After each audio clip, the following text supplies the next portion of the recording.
반갑습니다. 잘 오셨습니다. 이번 오송 지하차도 침수 사고를 통해서 14명이 죽는 안타까운 일이 일어났습니다. 얼마 전 뉴스를 보니까 이 사고를 막을 수 있는 23번의 기회가 있었다고 합니다. 23번의 신고 그리고 통보들이 있었다는 겁니다. 그 중에 한 번이라도 그 신고를 듣고 그 통보를 듣고 적절하게 행동을 했다 하면 이 사고를 막을 수 있었다는 것이죠.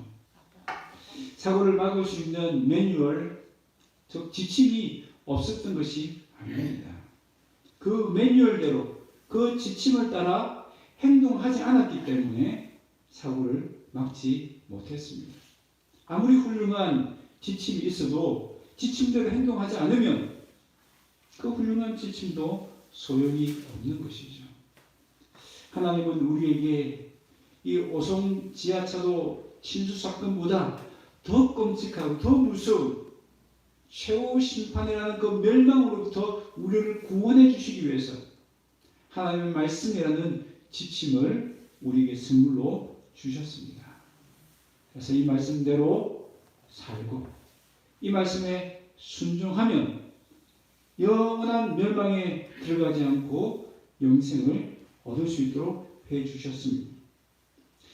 하나님은 하나님의 말씀을 거저 우리에게 장식품으로 주신 것이 아닙니다. 이 말씀은 알아도 좋고 몰라도 그만인 그런 상식이 아닙니다.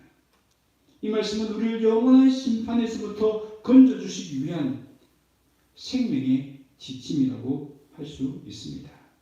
모든 지침은 알 때 빛나는 것이 아니고 그 지침에 따라 행동할 때 빛이 나는 것을 볼 수 있습니다.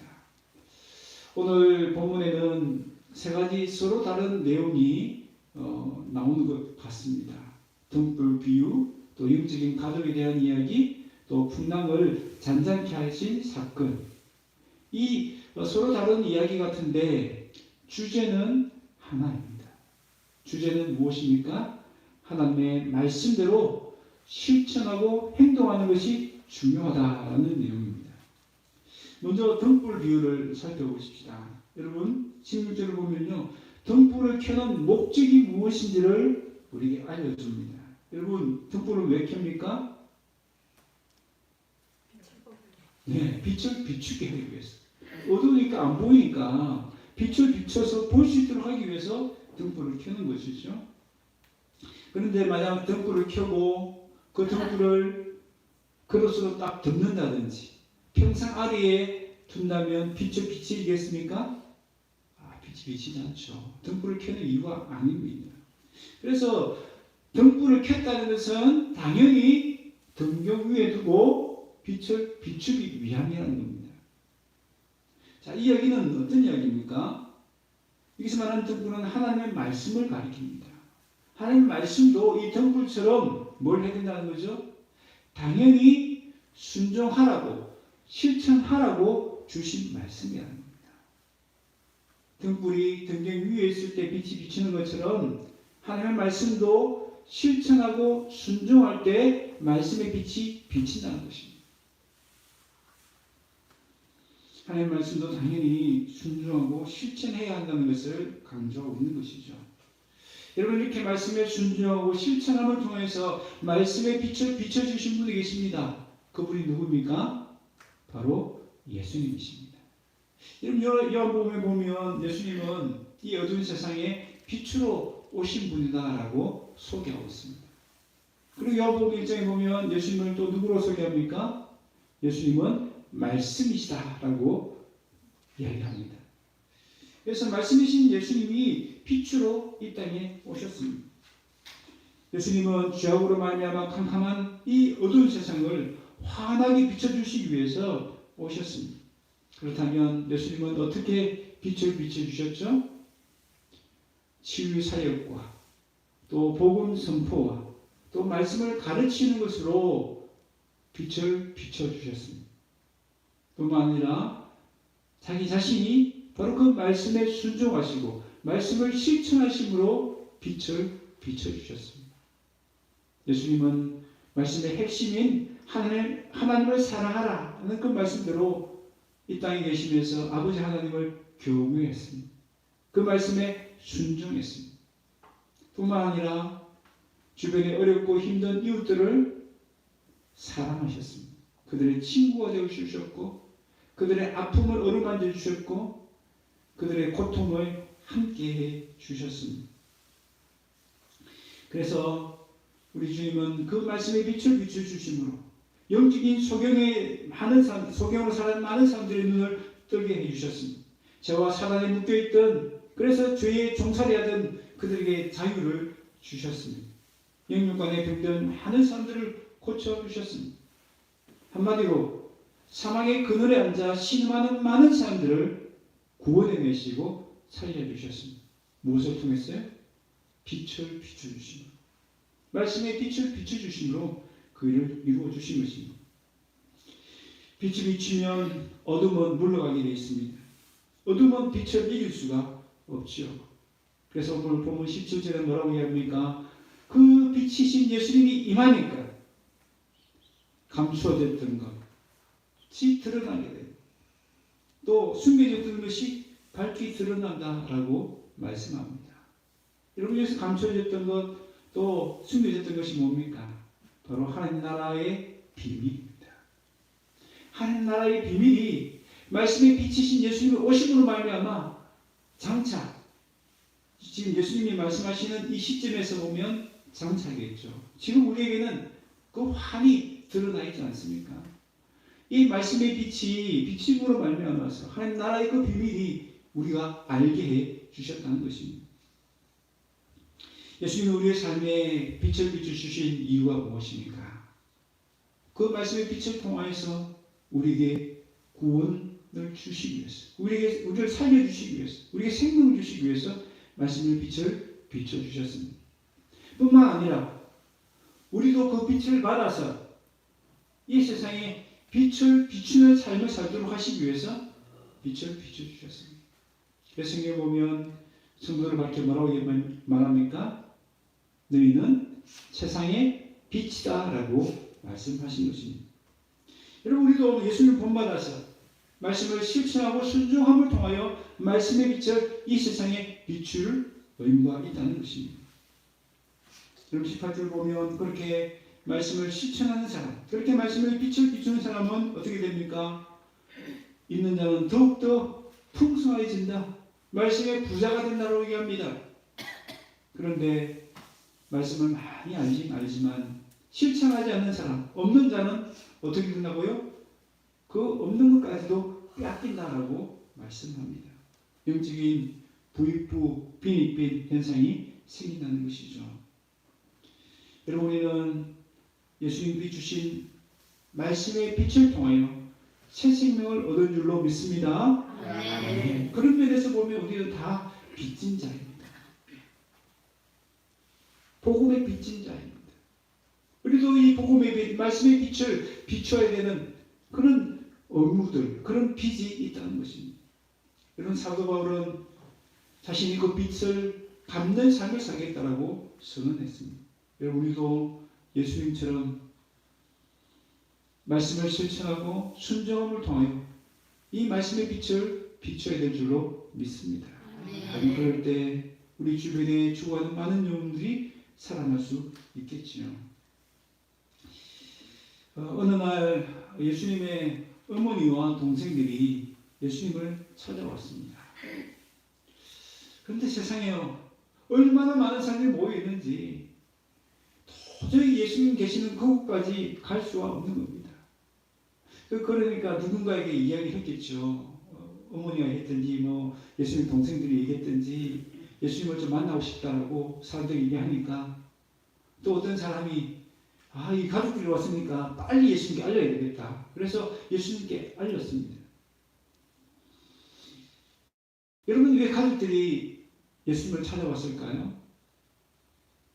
마가복음 3장 21절에 보면요, 그 당시에 예수님에 대한 안 좋은 소문이 있었어요. 예수님이 미쳤다는 그 소문을 들은 겁니다. 또 그 당시에 있던 바리새인들은 예수님이 귀신 들렸다라고도 이야기했습니다. 그 당시에 종교 지도자들에게 예수님은 미운 틀이 박혔어요. 그래서 혹시 그런 종교 지도자들에게 해를 당하지 않을까 그런 걱정이 이 가족들에게 있었던 것 같습니다. 여러분도 아마 여러분의 가족 중에 누군가가 그렇게 어려움을 당하고 있고 사람들에게 그런 취급을 당하고 있으면 빨리 찾아가지 않겠습니까? 그래서 예수님의 어머니와 이 가족들도 예수님을 사랑하는 마음으로, 예수님을 걱정하는 마음으로 어떻게든 설득해서 집으로 데려가려고 이렇게 찾아온 것입니다. 그런데 오늘 본문을 보면 예수님은 이 가족들을 환영합니까? 환영하지 않습니다. 환영해도 모자라는데 어떻게 합니까? 마치 저 사람들은 내 가족이 아닌 것처럼 말씀합니다. 뭐라고 말씀하시죠? 나의 진짜 가족들은 여기 있는 하나님 말씀을 듣고 행하는 자들이다 라고 이야기를 합니다. 마치 가족들을 냉대하는 것 아닌가? 이 가족들을 너무 무시하는 것 아닌가? 가족들을 가족 취급하지 않는 것 아닌가? 그렇게 오해할 만합니다.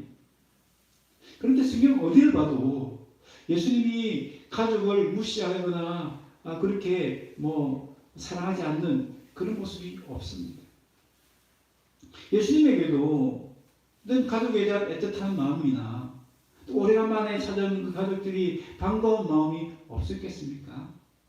그렇다면 왜 이 시점에서 그런 오해를 불러일으킬 만한 그런 말씀을 하실까요? 아마 이때 예수님은 하나님 나라에 대한 이야기를 하시고 계셨을 것 같아요. 그러면서 가족이 왔다는 그 이야기를 들으시고는 하나님 나라의 새로운 영적인 가족에 대한 이야기를 할 기회로 만드신 겁니다. 그런 소재로 삼으신 것이죠. 여러분, 피로 맺은 육신적인 관계가 얼마나, 가족 관계가 얼마나 소중하고 중요합니까? 가족이 있으니까 우리에게 큰 위로가 되고 힘이 되죠. 그런데 이런 육신의 가족보다 더 소중하고 귀한 것이 뭡니까? 오늘 우리 예수님은 그것이 바로 영적인 가족이다라고 말씀을 하고 계시는 겁니다. 여러분, 육신의 가족은 죽으면 계속될까요? 죽고 나면 끝장이 나는 거죠. 끝이 나는 겁니다. 더 이상 아버지를 만날 수도 없고 어머니를 만날 수도 없고 더 이상 남편, 아내를 만날 수 없습니다. 죽으면 그 관계는 이미 끊어집니다. 그러나 영적인 가족은 어떻습니까? 영적인 가족은 영원합니다. 이 땅에서도 영적인 가족으로 살지만 천국에서도 영적인 가족으로 사는 거예요. 그래서 여러분, 천국에 가면 이 땅의 지상에서의 그런 가족 관계가 있을까요? 없을까요? 성경에는 없다라고 해요. 왜 없다라고 할까요? 왜냐하면 천국에서는 가족 관계보다 더 가까운 관계들이 다 되었기 때문에 이제는 그 가족 관계보다 더 훨씬 친밀하고 가까운 가족이기 때문에 가족의 의미들이 다 사라지는 거예요. 왜냐하면 다 같은 가족이니까. 다 같은 천국 식구고 천국 가족이 되어버렸기 때문이죠. 또한 육적인 가족은요, 이 땅에 있으면서 경제적인 도움도 받을 수 있죠. 그죠? 또 정신적인 도움도 받을 수 있습니다.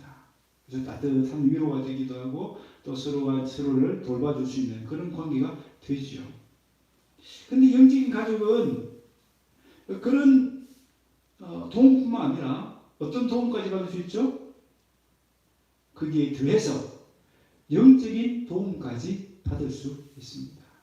영적으로 서로를 격려하고 서로를 위해서 중보기도 해주고 그래서 서로의 신앙이 떨어지지 않을 수 있도록 꼭 붙들어줄 수 있는 그런 관계, 함께 천국까지 동행할 수 있는 그런 동력자의 관계, 그런 관계이기 때문에 가족 관계보다, 육적인 가족 관계보다 더 귀한 관계가 될 수 있다는 것이죠. 여러분, 때로는 친구나 이웃 사촌이 가족보다 더 가까울 수 있죠. 그죠? 가족에는 이야기 못해도 친구한테 혹은 이웃 사촌한테 이야기하는 경우도 있습니다. 그만큼 가까워질 수 있다는 것이죠. 마찬가지입니다. 영적인 가족은요, 육적인 가족보다 더 가까워질 수 있고 더 친밀해질 수 있습니다. 왜냐하면 그런 영적인 고민과 아픔과 힘든 것을 서로 나눌 수 있기 때문에. 그래서 예수님은 그런 영적인 관계가 이제 시작되었다라는 것을 지금 오늘 본문을 통해서 말씀하는 겁니다. 그러니까 지금 육적인 가족이 온 것보다 지금 여기 있는 분들이 더 알아야 될 것이 뭡니까? 우리는 영적인 가족이다라는 것을 더 깨닫기를 원하신 것이죠. 예수님 오심으로 말미암아 우리에게는 육적인 가족 관계보다 더 가까이 할 수 있는 영적인 가족들이 엄청나게 늘어났어요. 여러분, 피를 나누는 육적인 가족은 제한되죠. 그죠? 어떤 사람은 그 친족이 많을 수도 있고, 어떤 사람은 친족이 적을 수도 있죠. 그러나 영적인 가족은 어떻습니까? 영적인 가족은 어떻게 보면 전 세계에 있는 모든 성도들이 다 뭐예요? 우리 가족인 거예요. 영적인 가족인 거예요. 그렇죠? 얼마나 부자가 됐습니까? 영적인 가족이 많아졌다는 게 얼마나 감사한 일입니까? 그런데 오늘 본문에 보면요, 이 영적인 가족은 어떻게 맺어집니까? 육적인 가족은 혈연으로 맺어지죠. 그죠? 피가 좀 섞여야 됩니다. 물론 부부는 피가 섞이지 않아도 가족 관계로 맺어지지만, 언약으로 맺어지지만, 육적인 가족은 없지만 영적인 가족은 어떻다고요? 오늘 성경에 보니까 예수님 뭐라고 말씀하시죠?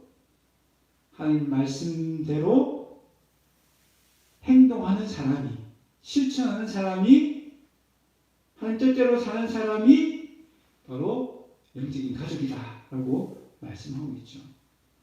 자, 그렇게 생각해 보면요, 같은 교회를 다닌다고 해서 다 영적인 가족일까요? 오늘 말씀의 딱 기준을 보니까 아닌 것 같아요. 같은 교회를 다녀도 같은 믿음을 가지고 그 믿음대로 같은 어떤 말씀에 순종하는 그런 실천하는 삶을 살아야만 그런 진정한 영적인 가족이 될 수 있다라고 이야기하고 있는 거죠. 아멘. 여러분, 우리 교회는 어떻습니까? 우리 교회는 서로가 얼마나 영적으로 가까이 있는 그런 가족 같은 그런 관계를 맺고 있습니까? 어떻게 하면 우리 교회는 그런 영적인 가족으로서 그런 친밀함을 유지할 수 있을까요? 여러분, 친구들과 혹은 이웃 사촌들과 어떻게 하면 가까워질 수 있죠? 시간을 많이 보내거나 같이 놀거나 같이 대화를 많이 나누거나 그러면서 가까워지죠. 영적인 가족도 어떻게 보면 그와 유사할 수 있습니다. 영적인 가족도 특별히 하나님 나라에 대해서 같이 고민하고 주의 교회를 위해서 같이 헌신하고 충성하고 그렇게 정의를 가지고 함께 고생할 때 여러분 가까워질 수가 있는 겁니다. 그래서 상대방의 기도 제목을 나도 알고 그 어려움을 나도 알고 그렇게 공유하고 그렇게 나눌 때 진정한 영적인 가족이 될 수가 있는 것이죠. 여러분, 예수님이 지금 이 말씀을 하시면서 또 한편을 가만히 생각해 보면 뭘 염두에 두셨을까요? 지금 예수님의 그 육신적인 가족들이 찾아왔어요.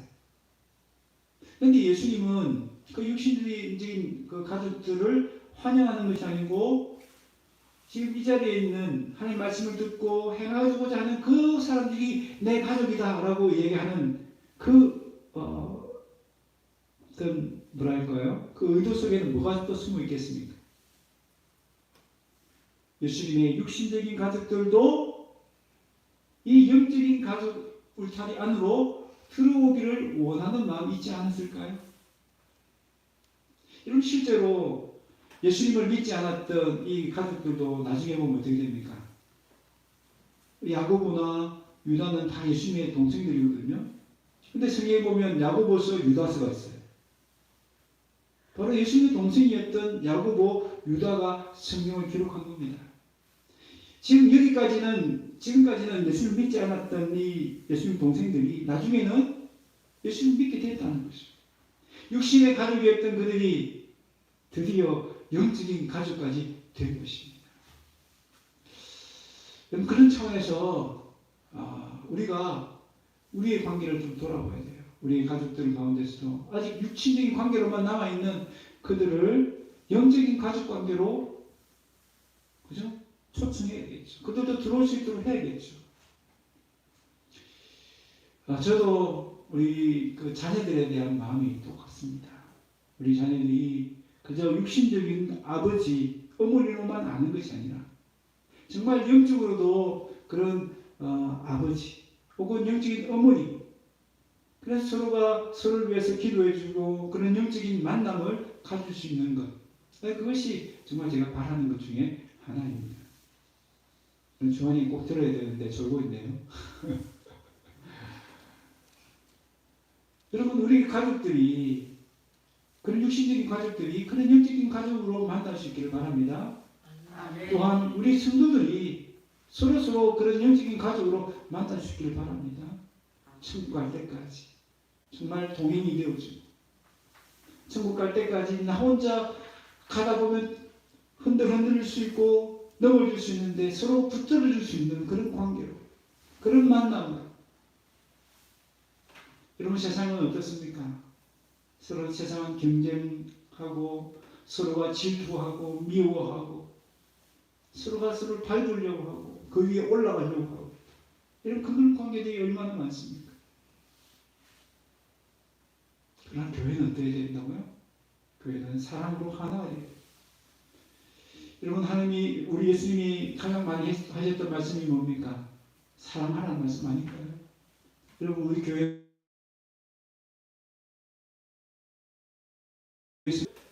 실천한다면 좀 상상해 보십시오. 그래서 우리 불임교회 성도들이 정말 영적인 한 가족으로 얼마나 아름다운 모습들이, 아름다운 향기들이 나타날 수 있겠습니까? 우리 모두 그런 교회로 세워갈 수 있기를 바랍니다. 아멘.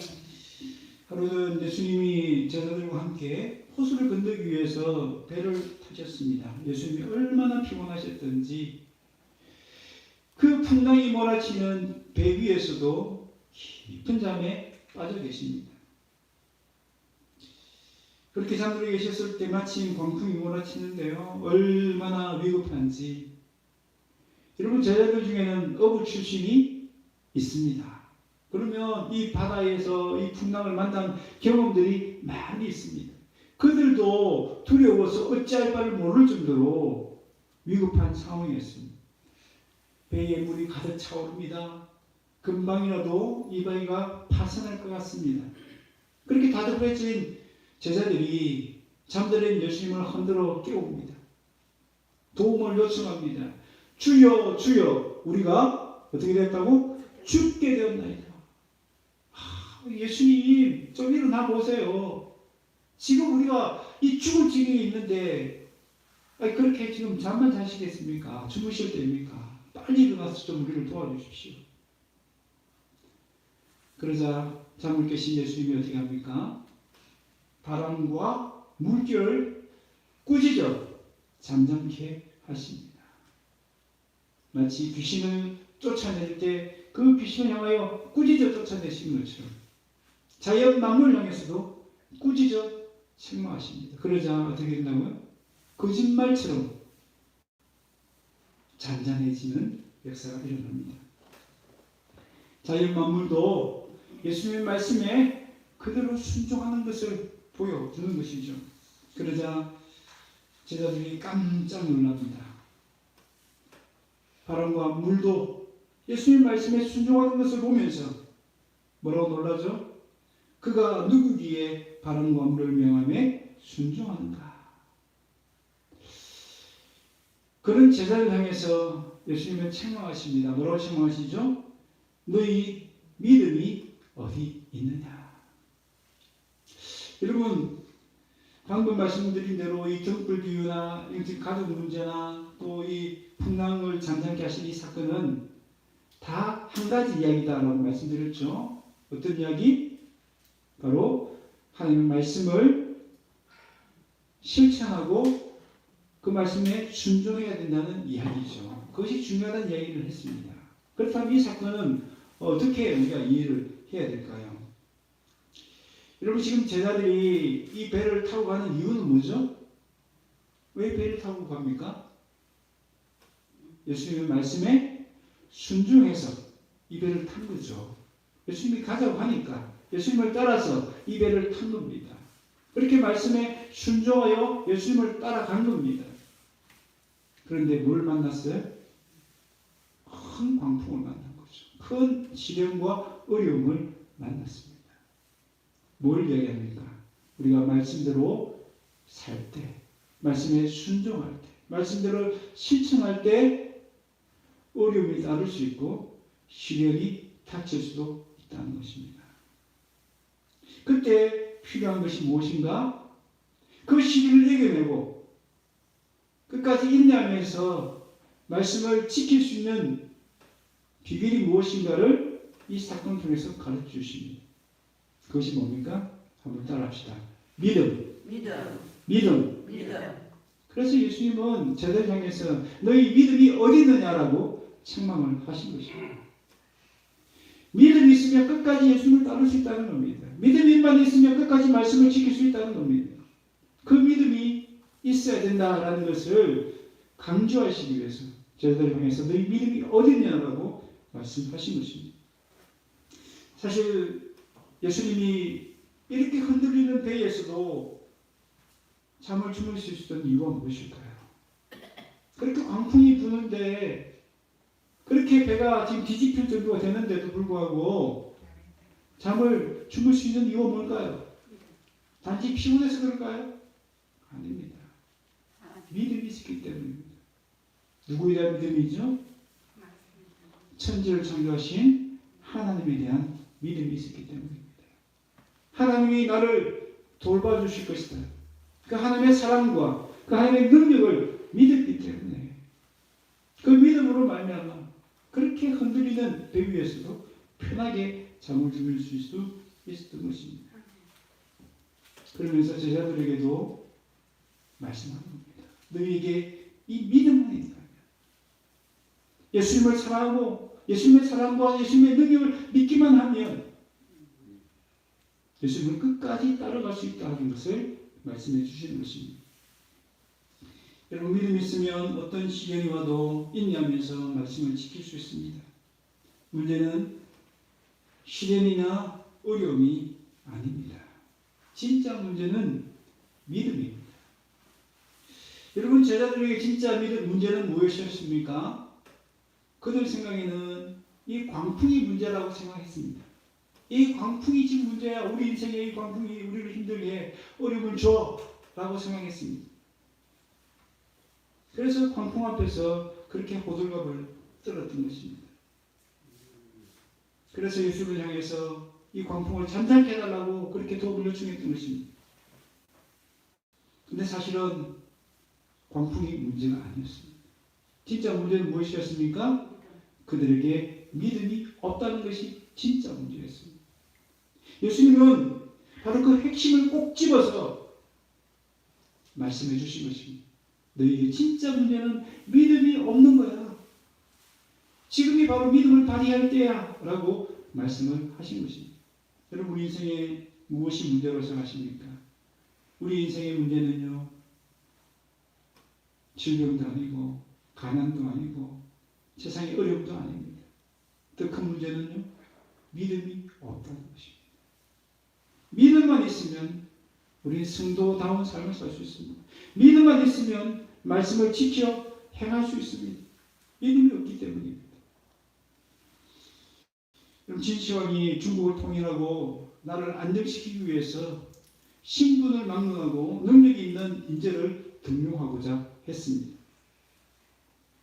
그래서 공고를 냈습니다. 누구든지 능력이 있다면 내가 다 인재로 등용시키겠다. 그런데 수천 년 동안 신분제가 공고했던 그 사회를 살았던 사람들은요, 그 말을 믿지 못합니다.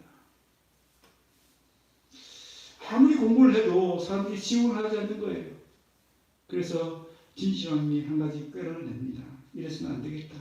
그래서 어떤 꾀를 냈냐면요, 공터에다가 장대를 딱 세우고 이 장대를 옮기는 사람에게 황금을 주겠다라고 이야기했습니다. 그래서 사람들이 안 믿어지는 거예요. 의심이 되는 겁니다. 뭐 고작 장대 하나 옮겼다고 어떻게 황금을 주겠느냐.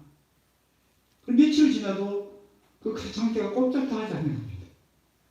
그런데 며칠 뒤에 호기심이 많았던 한 사람이 믿져야 본전이다라는 마음으로 그 장대를 한번 옮겨봤습니다. 그랬더니 정말 조정에서 황금을 막 주는 거예요. 이 소문이 전국에 쫙 퍼졌습니다. 그러니까 진시황이 했던 신분을 따지지 않고 누구든지 능력만 있으면 인재를 뽑겠다는 그 말도 사람들이 믿게 되었습니다.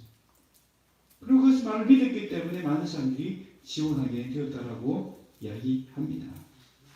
여러분, 우리가 왜 말씀에 순종하지 못할까요?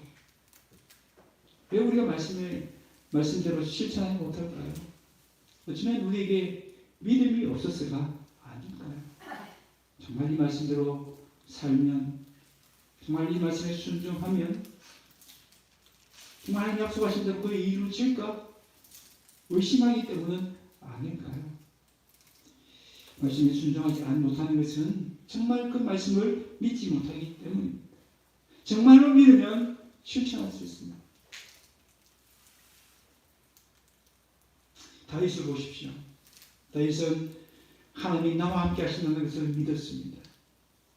다윗은 공과 사자를 만났을 때 나를 도와주셨던 그 하나님이 지금도 나와 함께 하시고 나를 도와주실 것을 믿었습니다. 그래서 많은 이스라엘 군사들이 두려워하고 피했던 그 골리앗을 향해서 담대하게 나아갈 수 있었던 것입니다. 믿음이기 때문에 가능했던 것입니다. 여러분, 우리는 말로는 믿는다라고 하지만 실천하지 못하고 순종하지 못할 때가 많습니다. 그러면 그건 진짜 믿는 건가요? 아니죠. 말로만 믿는다는 건 진짜 믿는 게 아닙니다. 그 말씀대로 실천하고 순종해야 진짜 믿는다라고 할 수 있습니다. 이제부터 말씀을 받을 때에 믿음으로 받을 수 있기를 바랍니다. 그 말씀을 믿고 그 믿음으로 받아들이시고 또한 말씀대로 살아갈 때 어려움과 시련이 당연히 따릅니다. 그럴 때 필요한 것이 뭡니까? 믿음입니다. 믿음. 그 믿음만 있으면 끝까지 말씀을 붙들고 갈 수 있습니다. 끝까지 말씀을 지킬 수 있습니다.